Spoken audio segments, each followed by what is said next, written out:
इमरान प्रतापगढ़ी को ओवैसी से क्यों तकलीफ है? पहले शायरी सुनाते थे और अब जब सांसद बन गए तो अब दिन रात पानी पी पी गाली देते हैं। खड़े होकर के अल्लाह और रसूल का नाम लेकर के वोट मांगते हैं, सर पे टोपी लगा करके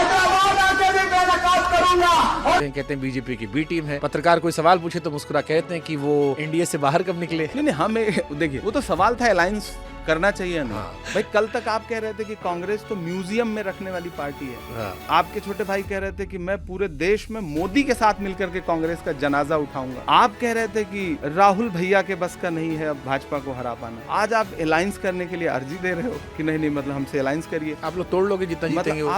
मतलब ये कह के कोसते हो कि कांग्रेस के लोग तो दूसरी पार्टियों में चले गए। आप तो बड़ा अल्लाह रसूल के नाम पे वोट मांग रहे थे, आपके लोग दूसरी पार्टियों में क्यों चले गए? सारे चले गए। तो आप बाकियों से अलग कैसे हुए? मुझसे सवाल पूछा जाएगा, मैं उसका जवाब दूंगा। ये जो आप चिपकाने की कोशिश करते हो ना, वो गलत है। आपने बीजेपी की बी टीम क्यों कहा? भाई इस देश में SIR पे प्रोटेस्ट चल रहा है, 300 सांसद डिटेन हो रहे हैं, मार्च हो रहा है, आप गायब क्यों?